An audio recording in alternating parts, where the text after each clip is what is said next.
The topic today is to discuss the learning and teaching in the European universities, and in particular based on the thematic peer groups that EUA has organized this year.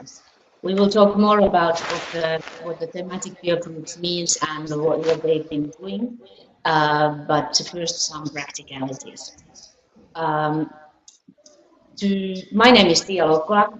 I work at the European University Association as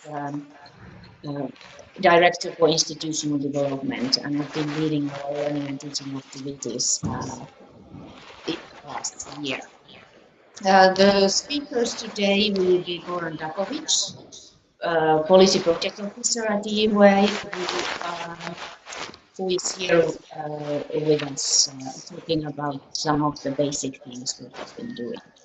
Then after Goran, we move to Wolfgang Deicke, who is the, I need to check your formal title, the coordinator of Bologna Lab, Humboldt University of Berlin in Germany. Wolfgang has been leading one of the groups that we've organized this year.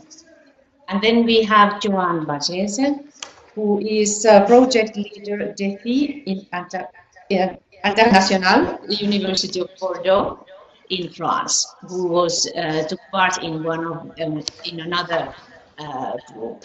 So first of all, welcome to all of our speakers. And hello everyone. And then a few practicalities. First, the webinar is being recorded. So if you make comments or in the chat box or so on, you know that it will be on record. And this also means that after the event, you will be able to share it with your colleagues. We will make this available on EUA's YouTube video. And we invite you to indeed make comments in the chat box. You will see it on your screen in the bottom half of the screen in the middle normally. We have now just realized some time ago that the screens look slightly different, so sometimes my coordination may not be quite correct. In addition, you will see on the left side of your screen a poll. We have posed a few questions to you that we hope you will be replying during the presentation, and we'll get back to those in the end of this session. And actually, I do see that some of you have already started to reply, and please go ahead and go through the questions before we finish the third and final presentation. So much for the introductions. Now I would go to and start really to tell you what this is about. We have the next slide. What we are here talking about are the activities EUA has been carrying out with our member universities in the past year. We decided a year ago, or a little bit over a year ago, to intensify our activities in the area of learning and teaching. One of the reasons being that our studies, such as the press surveys, they show that the universities are paying more attention to how they organize this line of activities. Also, the governments pay attention to this, as well as the European level policymakers, such as the European Commission and the Bologna Program. So we felt that we need to also talk to our members and see how all this, what is really happening in the member universities. And then the next one, and so we decided to work on this, and as a conclusion, I can already tell you one of our conclusions is that we do feel that there is a need for consolidated a European dimension on learning and teaching driven by universities, and the universities really should take the lead in these matters. And therefore, what we call Learning and Teaching Initiative was started with the aim of better engaging with our university communities and to provide our universities university members opportunities for peer learning and exchange of good practice. And of course, as EUA, because we act as the voice of universities at the European level, our aim is to use the knowledge and the work of our member universities, so to strengthen the university's voice in the policy discussions. And I'll come back to the last part of this last bullet point in the end of this session, and we'll explain more how we're going to do it. But now I give the floor to my colleague Goran, who will explain to you how we've really been doing and what are these groups and what's been happening in the past year. Let's start with you, Goran. Thank you very much, Tia. Like Tia already said, my name is Goran Dakovic, and I'm a policy and project officer here at EUA, working among others on learning and teaching matters. Let me go directly into the topic, explaining first of all what the learning and teaching initiative is. Basically, it provided a space for, first of all, for our members to work on 4 different topics through the thematic peer groups. These topics are building the link between research and teaching, then empowering students for their future professional life, but also for their civic engagement. The third group worked on larger and more diverse student bodies, and the fourth one was actually looking into how to further foster engagement, institutional engagement in developing learning and teaching. Now, these thematic peer groups basically provided opportunities for our members to for peer learning, but also for exchange of experience. And at the same time, this fed into our policy work at the EUA, basically resulting in a upcoming EUA policy position that will be launched in 2018, at the beginning of the year. Now, the work of these 4 thematic peer groups also fed into the first European Learning and Teaching Forum. At EUA, we decided to provide space for discussions on a European level when it comes to learning and teaching matters and how to further enhance learning and teaching. So the result was a very successful, I would say, first European Learning and Teaching Forum that was held in Paris at the end of September this year. More than 280 participants from 34 countries attended the forum, and we are continuing with this event also in 2019, when there is a new second edition of this forum being held. Now, we are also working hard on providing additional channels for communication when it comes to learning and teaching for our members, but also for our wider stakeholders. So therefore, we have strengthened our LinkedIn space for work, but also our Twitter activities. I also already mentioned EUA policy position that is coming up, but let's talk about this at the end of this webinar. Now, let me focus a bit more on the thematic peer groups. I already explained that we had 4 groups consisting of 31 universities from 17 countries. These groups were established following a call for participation, and they were selected by our steering committee. Each group was coordinated by one university and supported by UA Secretariat member. Now, today we have 2 of these coordinators, 2 speakers from these groups with us, and for the other 2 groups, I will basically summarize what has been going on. You can read much more about it in our newly published joint report from these 4 groups, but still, let's go into details and try to at least summarize the work that these 4 groups have done over during this forum.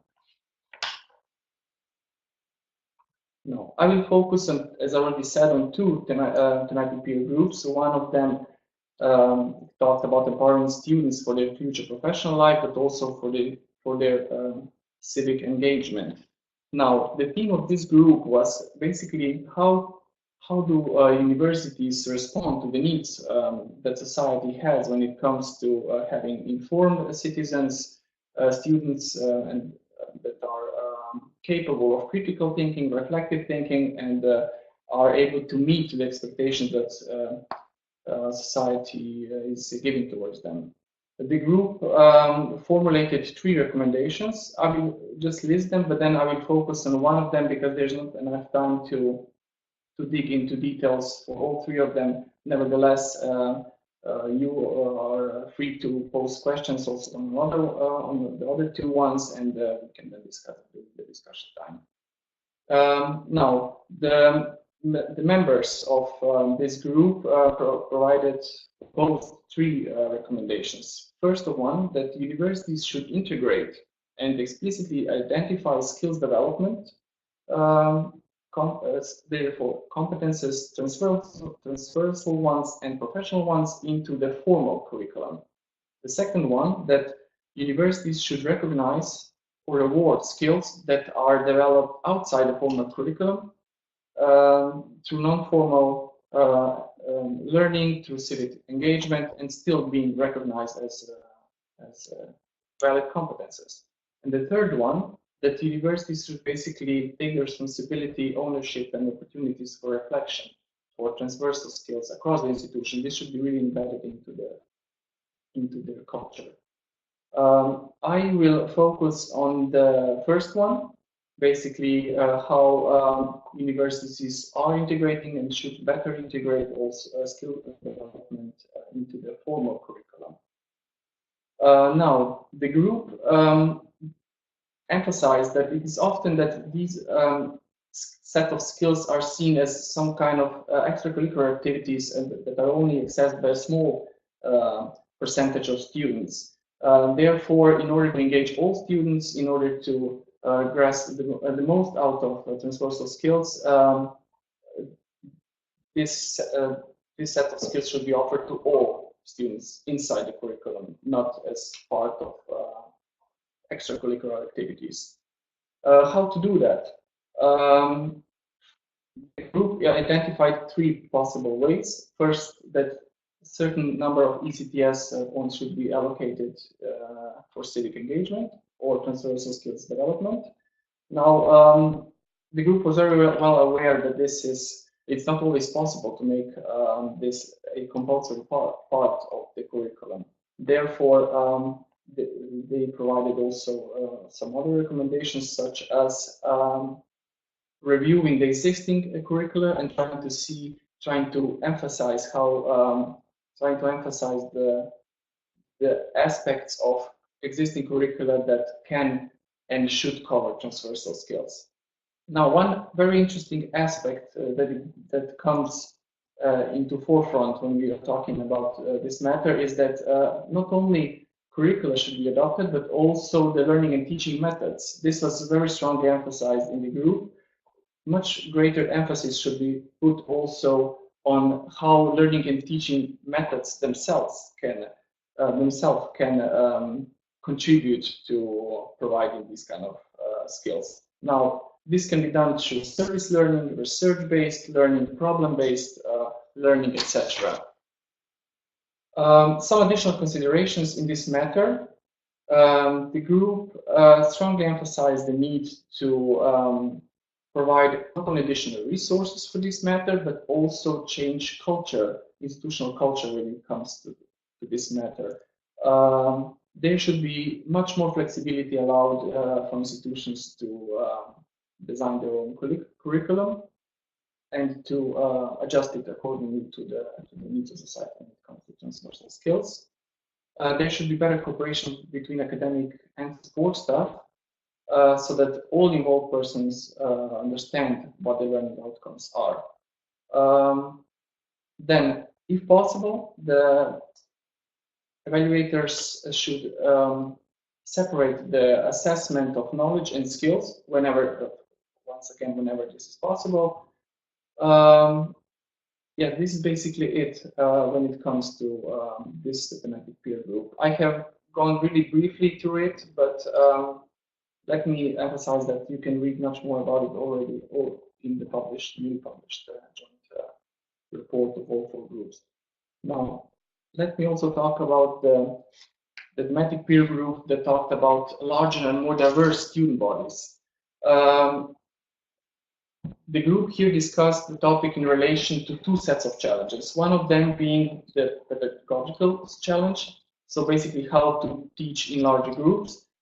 And the second one, how to ensure that teaching methods respond to an increasingly heterogeneous student body or student bodies.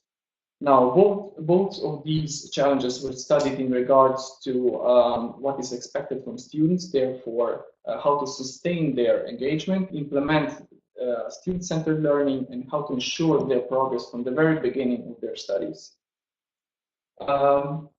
The group noted that there is vast evidence showing that failure often occurs due to students' unsuccessful transition from their previous institution into higher education. Therefore, this should be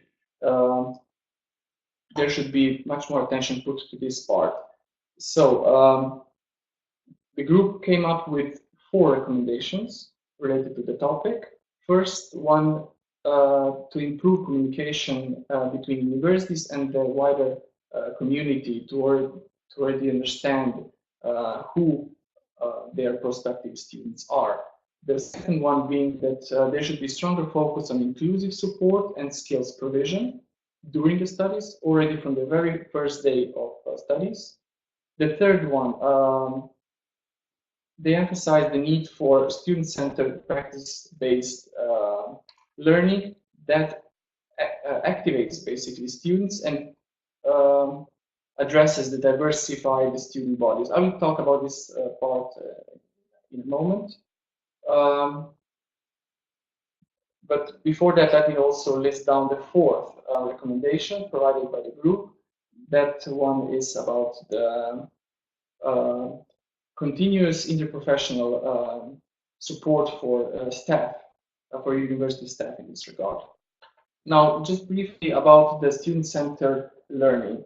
This is a topic that has been addressed already in numerous, not only European documents, but also in scientific literature. What the group emphasizes is the need to provide student support through student-based learning and seeing student-centered learning as a solution to addressing larger and more diverse student bodies. Now, how does that happen?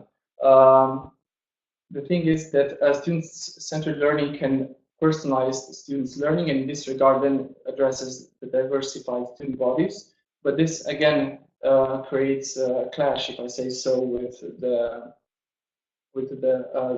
larger student bodies. So how to address the quality on one side, diversified student body on the second side. There are some solutions that the group came up with. One of them being that teachers should consider peer learning groups as one possible solution, where basically students take over also the part of considering larger groups.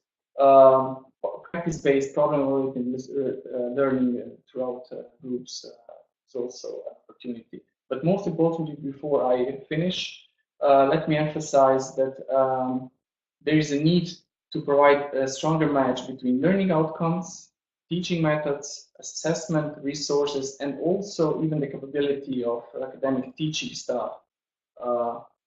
So to address a larger and more diverse student body. This was a very strong note given by the group to this topic. Thank you. Thank you, Goran, for your presentation. I propose that we go directly to Wolfgang's presentation at this stage, and because he has already started to be active, kindly answering some of the practical questions that but because I want to make sure that we can have enough time for all the presentations. But I think I would just say that we will come back to some of the, at least to the first question that we've got in the chat in the final stage of the webinar.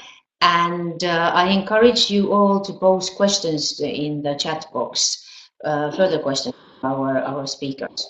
So Wolfgang, you chaired or facilitated one of the most interesting groups, I would say, or at least a group that got a lot of attention. You were examining the research, the link between research and teaching. So I'll give the floor to you to summarize your very rich discussions in a couple of minutes. Thank you very much, Tia. I think I've got about 7 minutes to tell you what we did over the course of 3 months of really productive work. Let me first start perhaps with a plug for the thematic peer groups as a format.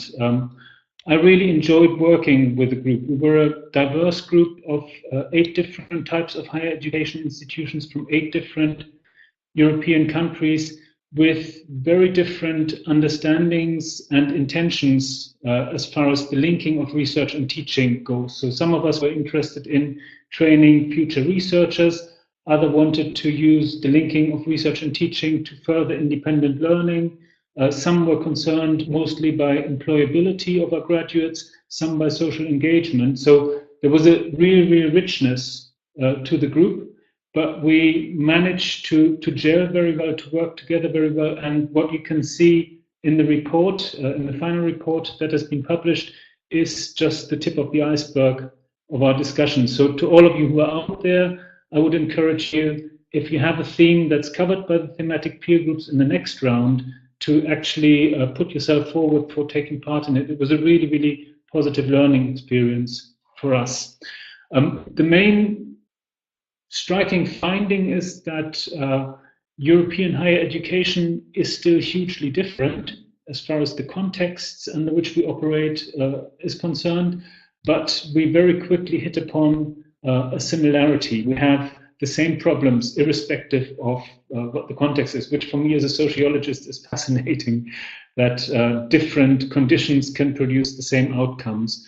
The main obstacle or the main challenge towards linking research and teaching in higher education, I think for us was the imparity of status between teaching and research. The fact that research is very highly valued by individual academics, by research funding bodies, by the higher education system, and teaching, although it takes up a large part of our time and creates a lot of revenue for publicly funded and privately funded universities, sort of is lost, is covered in a different language.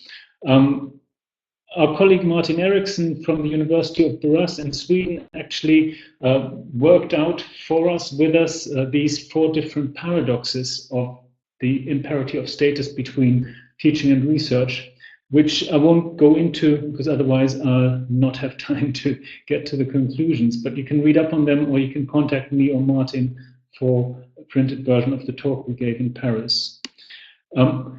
So how can you link research and teaching? What we identified in the working group is that there's 4 different aspects or principles for linking research and teaching in the curriculum. First is that actually there is a mutual relationship between research and teaching, that learning and teaching can contribute towards the generation of new research topic and ideas. When you realize that your tried and tested textbook explanations don't work on students anymore, you realize that you have to up your game and you have to actually produce some new knowledge. And the other way around, that research actually at higher education level should influence all of the teaching that we do.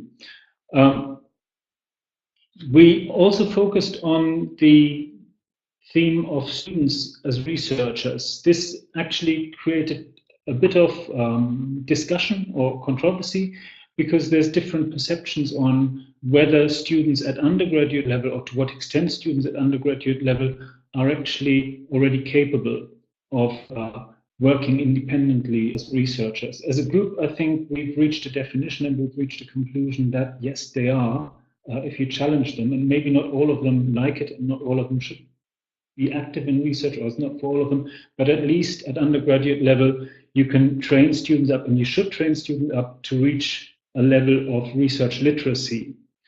And then finally, we focused on the point of actually research on teaching and learning, that research about how we teach, how our students learn, is a key way for improving teaching at higher education level. Okay, what are then the main findings of a working group? The meta-conclusion key finding, and this is if we can find a golden path towards doing this, then we've solved many of the problems that the other thematic peer groups were also trying to address, is that in order to enhance the quality of teaching, we have to enhance the status of teaching, formally or structurally, towards making career paths, promotion, and permanent appointments and staff development more focused on teaching. And secondly, by changing the culture around teaching, the recognition, the language. So you have the freedom of doing research. You get sabbaticals for doing research, but you have teaching duties and teaching obligations. So even the language around teaching is very different. For us as a thematic peer group, research-based learning or linking research and teaching may hold a key towards addressing this imparity of teaching and research, because by talking about research-based learning and linking research and teaching in the curriculum, we're taking something that is highly prized and highly valued by individual academics, and we're talking about it as a format of teaching, as a way of teaching, something that requires preparation, something that requires thought, but that actually might get us into talking about teaching to people who otherwise would be too busy doing research to talk about teaching, if you see what I mean. In terms of the practical recommendations, we found that while we have research-based learning opportunities in all of our institutions, only a few of our institutions took a strategic view on enhancing this. So in particular, the University of Sheffield or the University College Cork are very much at the forefront of putting these two together and having formalized policies and schemes for encouraging students to engage. So these would be very good examples to look at if you're interested in looking at how to do it. Now, there should be some more bullet points on this, but I'm not sure there are. No, there are not. Then I'll briefly talk you towards our findings. We resolved, or we recommended, that our institutions should explicitly support and enhance the status of teaching. I've already said how this could be done very briefly. That we should create stronger incentives for more positive engagement with teaching. This is the point about changing the culture around teaching. That we should ensure that research projects, third-party funded projects that university or individual academics bring into the university should have direct links back into the curriculum, so that some teaching or some research-based learning activities and opportunities for students should arise out of them. We should also acknowledge the impact of student-centered teaching, which research-based learning is one form of, according to our understanding, on the role of the teacher, so that it requires a very different type of teaching from the one that we're used to, i.e. the teacher as expert transmitting knowledge to the students, and this requires in turn a different form of training. And then finally, and this gets me to the stop at 1 minute over, that our institutions should professionalize teaching practice to develop student and staff capacity to engage in research-based learning and other forms of student inquiry. And I'll stop at that. Thank you very much.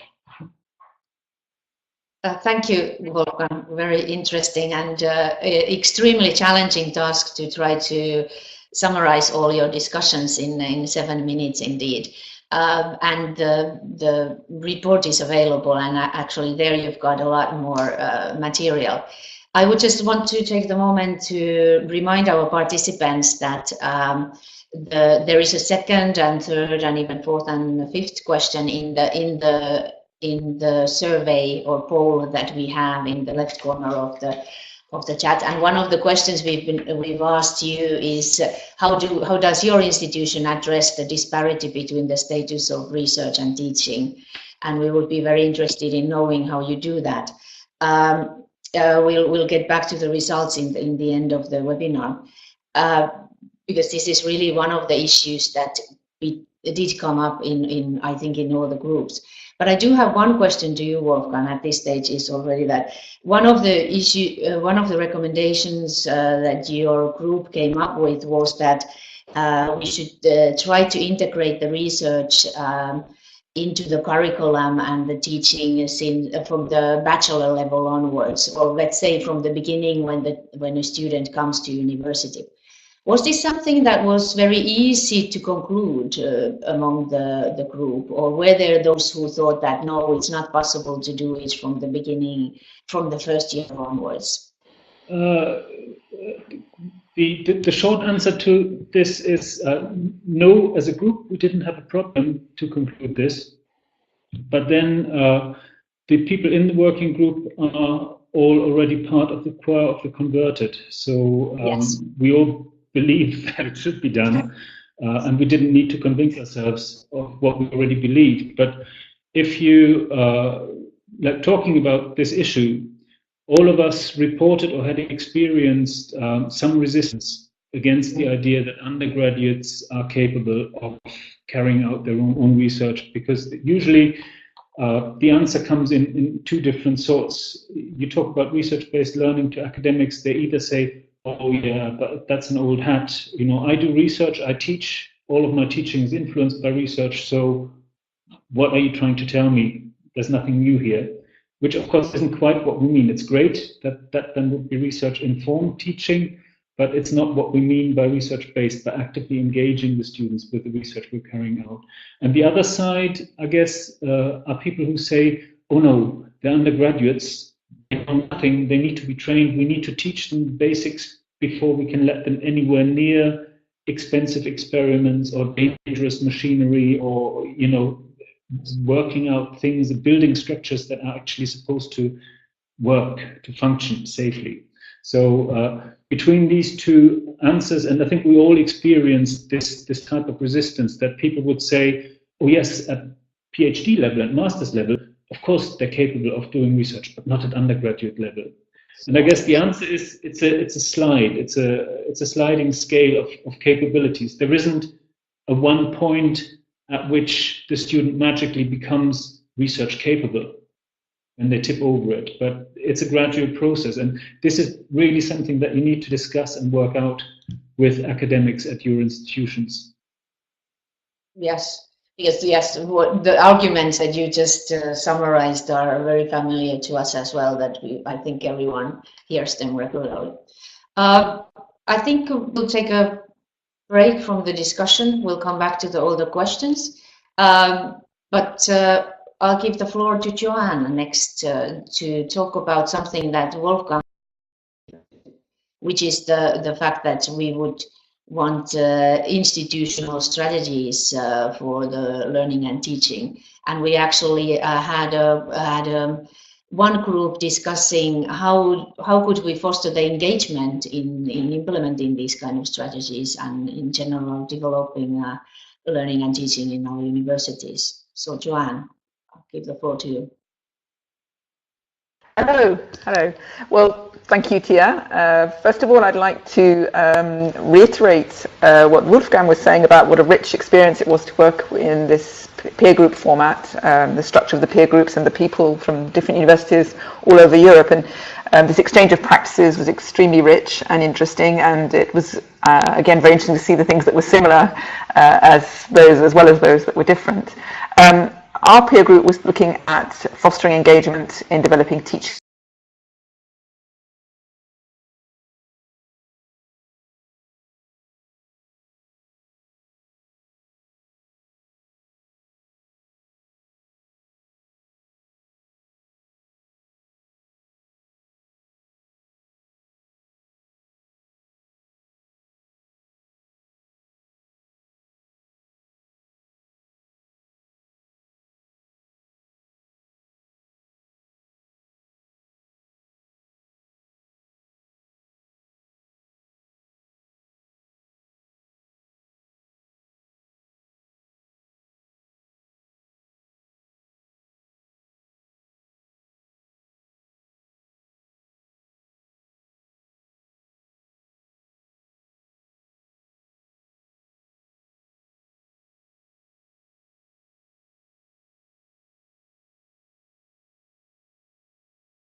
and of course, how can we generate lots of good exchange of practices in the communities that are already in our universities, both informally and formally.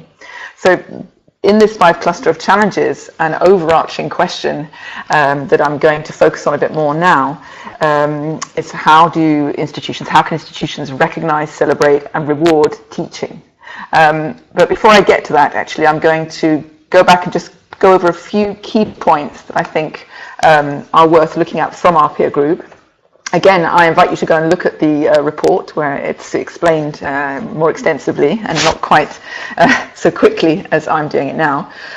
First of all, what were the key themes? Well, the first key theme was, if universities develop learning and teaching strategies, that's great, but often universities focus on the what, but not really on the how these are going to actually work out on the ground, how they're going to get buy-in from academic staff. And I think this is a key issue. It's not enough just to have the strategy, but also to think about how it's going to transform practices in an institution. Again, I refer you to the presentation given by Oliver Vittori and Joanne in the Paris conference, because they mention a very interesting example from Uppsala University where it's made very explicit that active learning and student-centered learning is part of the policy. But I invite you to go and look at that. Another aspect that came up frequently in our discussions were the limitations of course evaluation. Now, universities have a lot of data from course evaluations, and we do like quantitative data on that, but it's not really, we felt, enough for really developing engagement in learning and teaching. And we need more feedback from students, more qualitative feedback, but also they need to be engaged in helping with course design a little bit, and universities need to make sure that students can learn to learn alongside teachers, and this is something that would have a very positive impact. Another point is the professionalization of teaching skills. Too often teaching is seen as some kind of gift, as an exceptional practice when it's very, very good, but we need to cultivate the idea that teaching is a craft that is learned, and develop mentoring and apprenticeship around teaching. Another aspect that Wolfgang touched on is research. Here we feel that action research and scholarship of teaching and learning will definitely be something that may allow academics to feel that they are publishing and contributing to their careers concretely with publications, but which also develops learning and teaching within an institution. Another very key point, which I'll come back to in a minute, is strengthening the program focus. So then I'll come back to how this might have a big impact on the way that learning and teaching is put into the spotlight in a university. And finally, developing communities of practice. So we all know that people are talking about where the communities that are talking about teaching informally around the coffee break or at the lunchroom or in different structures, and how can universities really encourage this exchange of practices. So I'm going to ask you now a question, and it's a question that we asked ourselves, and it's what are your universities, what are universities in Europe doing to recognize, reward and encourage investment in learning and teaching? Well, it's quite interesting because they're actually doing quite a lot of things, and we found that 3 things in particular came back as strategies or things that universities were putting into place. And I'd like you to think whether these are things that you have in your university, or whether they're things that would work in your university, and what would be the benefit for recognizing and stimulating investment in learning and teaching. So the first idea, first kind of strategy would be to set up an annual teaching day, or a festival of teaching, or a teaching conference. The advantage of this, it would be a day where everyone in the university knows that they're going to talk about what they've been doing. Students would be invited, there could be seminars, conferences, outside speakers, and for that time there would be a real celebration of the teaching practices and the projects that are running in the university.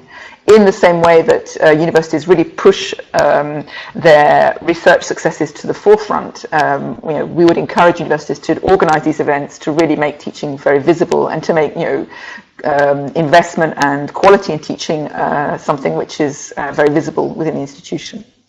Secondly, and this is related to the program approach, we had several examples of workshops where teachers from one particular diploma can be taken out of their context, and they go for a day or 2 days and they work together to talk and to discuss in a kind of continuous improvement strategy, or it may be in developing a new course and developing learning outcomes and the core values of a course, and then they work back with a facilitator together to really collaboratively think about, change, develop the courses that they're working with. And we found examples of this in different institutions in the group, and this was felt to be a way of really generating that community of practice around teaching, but also really very constructive, because it allows both administrative staff and teaching staff to align their practice, and really shows the value that the institution puts on teaching if they allow teachers to do this. Finally, Teaching Excellence Awards. You may have these in your institutions. Again, this is something which makes teaching extremely visible. It allows universities to say, oh, this person is really, or these people are really bringing our institution ahead. Of course, one has to be careful, as with teaching and learning strategies, and with all these initiatives, it's really about how inclusive universities can be when they do this, and not a kind of icing on the cake initiative. So these are some of the things that we find across Europe that universities are putting in place. I wonder whether there are things that you think would work well in your context, or that you're already doing, and I'd be very interested to answer your questions related to that. So I think I'll end there. Thank you very much, and I look forward to your questions. Thank you very much, Joanne. I think you finished very nicely with very concrete matters that the universities can put in place. And I noticed that in the report and how you summarized the key points, there is a lot of emphasis on kind of community building, or increasing the collaboration between the teachers and communicating with them. Was there, in general, a feeling in the group that this happens easily, or was the reason why you focused on it so much that this is a challenge? Well, we felt that teachers, academics, they tend to be a little bit individualistic. I mean, in research, we're always in teams, but teaching is still seen very much as an individual activity.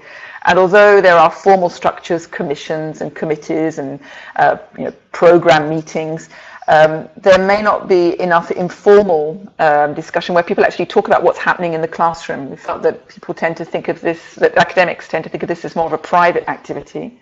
I mean, I don't want to generalize too much, I mean, with varying degrees, and that any situation where you can get people to sit around and discuss freely what they're doing in their classroom is going to be very beneficial, and that you'll get professional development from teacher to teacher just by bringing them together to talk about that.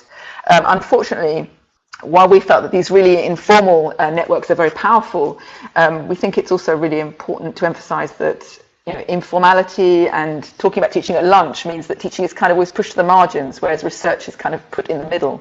And I think with something between the two needs to happen. So identify who's out there, who are they talking to, try and find ways, pretexts for bringing people together where they can share really their practices.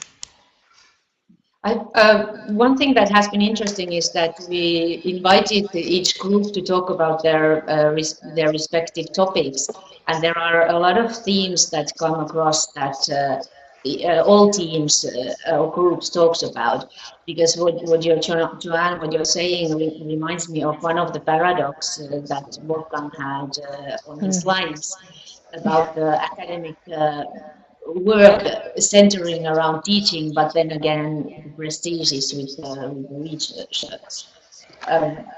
Does what Joanne was saying sound familiar, Wolfgang? Yes, very much so. And in fact, the measures that the group has proposed fits very much into what we intended as measures to change the culture around teaching. Yes. Just a reminder for our participants that the poll is still open. But already, regardless of what you answer, I can see that one of the key themes that was discussed in all of the groups was this issue of status of teaching.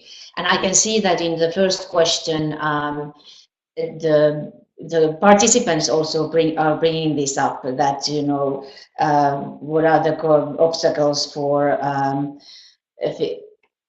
improving teaching and learning in the universities. It's a lack of recognition, lack of time, conflict between different activities that the academics are involved in.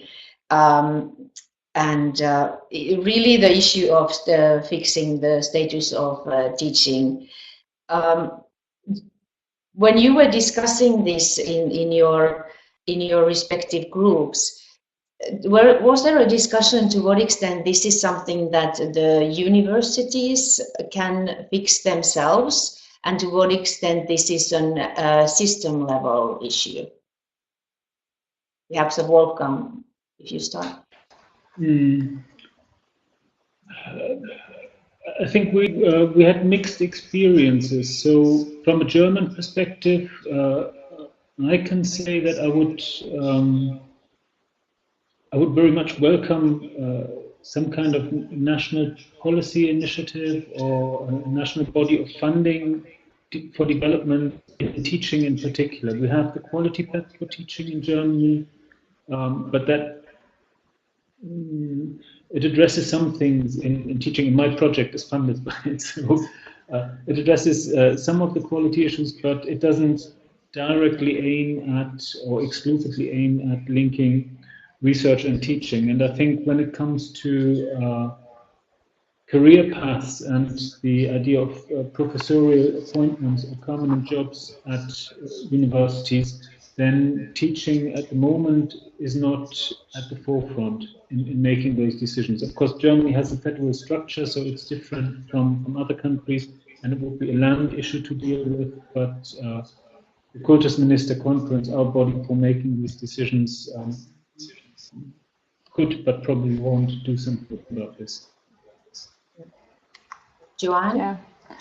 Yeah, I think that I think in France the difficulty is the career structures are very strictly and very defined, in a very fixed way, and it's very hard to move the goalposts. I think that France is not unique. I mean, many other universities in Europe have a very structured career organization for university staff and for academics. So for 2 years now, I've been hearing that we really need to change this, but actually getting to do that, it's going to take a long time, because people are. So I do think it does need it needs a national strategy. It needs complete rethinking. I don't think that universities on their own can change the career structure of their teachers, because they are recruited nationally, particularly in my context. And I think that's not unusual across Europe. Maybe where there are many private institutions and different contracts, you can write into a contract that people have different responsibilities, different roles. In fact, teaching is written down as being equal, but it never is. Yeah, I think we're just at the beginning of this, but we really haven't found a solution. But for me, systemic national initiatives are really key here. Yes. Goran, there is a question in the chat box for you about. Sorry, Joanne. So, sorry. Did you want to continue, Joanne? Okay. I think we've lost Parasos, but Goran, the question in the chat box is about the special education for higher education sector. Yes, well, if this question refers to how to provide support for higher education sector, let me say, or let me better start with outcomes, interim outcomes of our EFFECT project that we are working on at EUA, where we already see it from our mapping exercise that there are many activities going on already with the national level support for learning and teaching enhancement. Perhaps just to mention a couple of them, we all know, I guess, about the case from UK, then the Netherlands with the university teaching qualification. In Finland, there is PIDO Forum, Ireland with the National Forum for the Enhancement of Teaching and Learning. So this is just to say that there is some support already from the national level. But in addition to this, I need to refer to the interim outcomes of the upcoming trends survey that will be launched in 2018, where we already see that most of our member universities that responded to the survey have a unit or a center that helps teachers with learning and teaching enhancement. So the short answer would be yes. There is a need, and there is also already some support in regard to learning and teaching enhancement for teachers. Joanne, getting back to you. I think there was a question during your presentation that do you see any correlation with the age of academics in terms of their attitudes, or did this come up in the group that age would be a factor? I hesitate to, because I feel it's like technology. We tend to say there's old people are no good with technology and young people are, and this is an oversimplification. But I do think that I think that there is a generation of teachers that have really seen the world change incredibly, and the students today are very different from students 20 years ago, 30 years ago. So to that extent, there is a little bit of an age gap.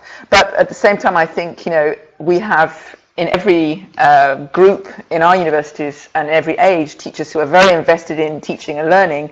Unfortunately, they may not have had the credit for that in their career, or maybe, and this is often the case actually, they've had a very good research career and they decide, well, now I'm going to relax a little bit and I'm going to get into learning and teaching. So it's difficult to generalize, but one thing that's sure is that the students that are coming into university now have very different expectations, and there might be some difficulty at that level.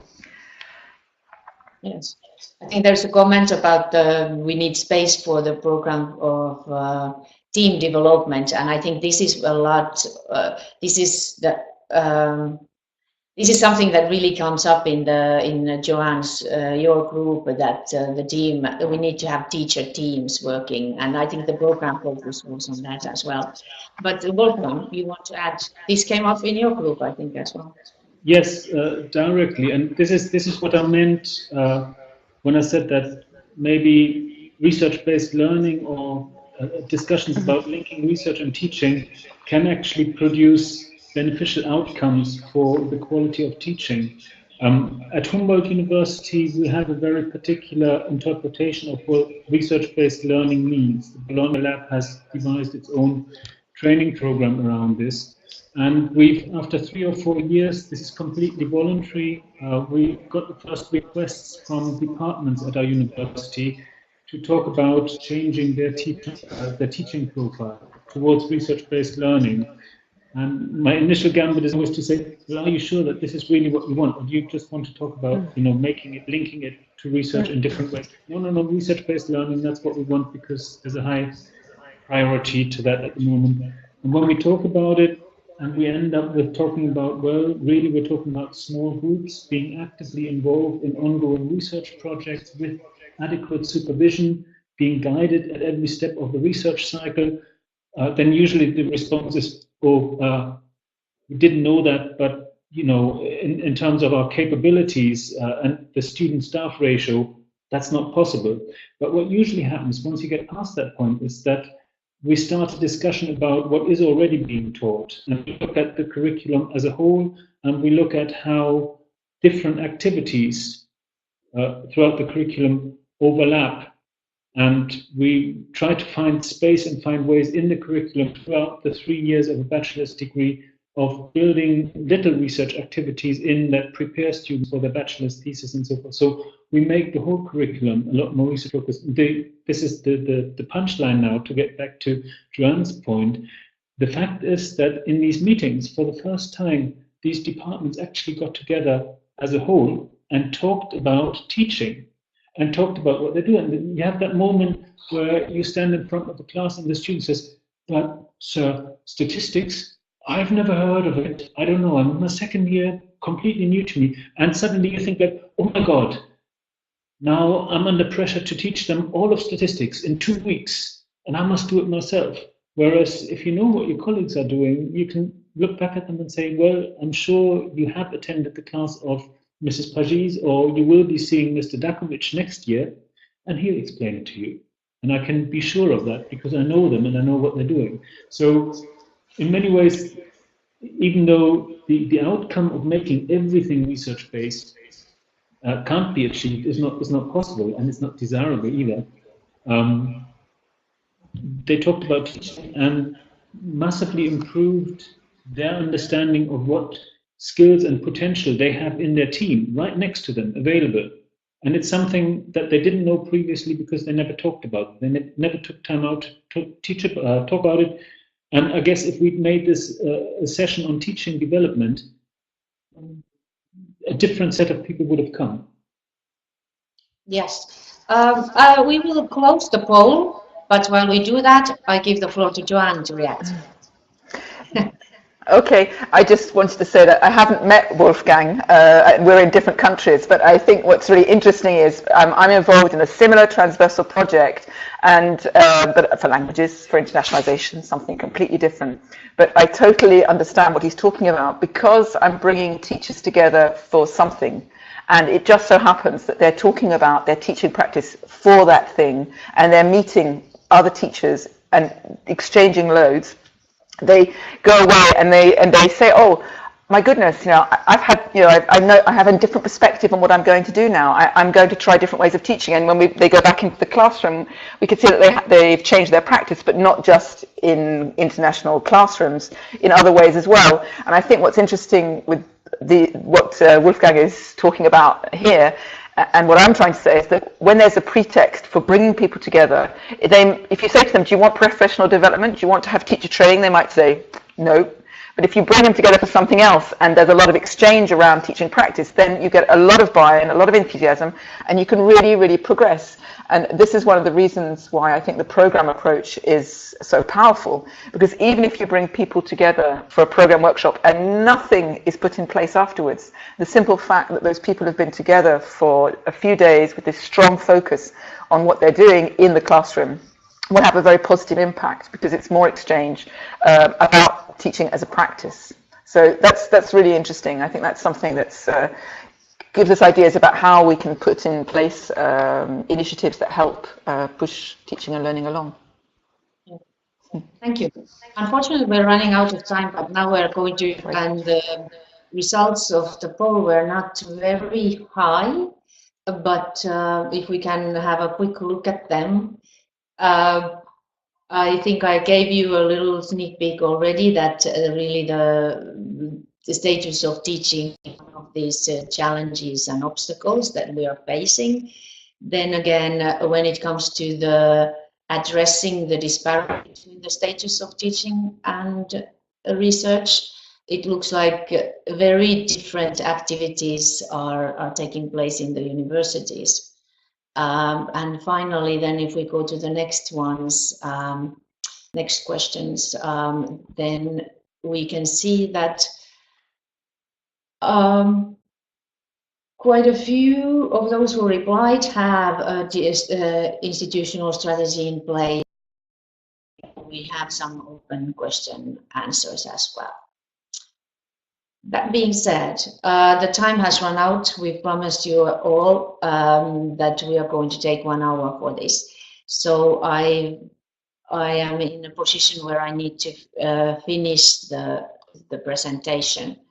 One thing I do want to finish with is that we're going to continue with the thematic peer groups at EUA. We have at the moment a call open for new groups to start working on issues that came up in this first round. So we're going to talk about how to promote active learning in universities, how to tackle the improve, how to develop the teaching competencies, and also looking into these career paths in universities that I think we already touched upon what the criteria are.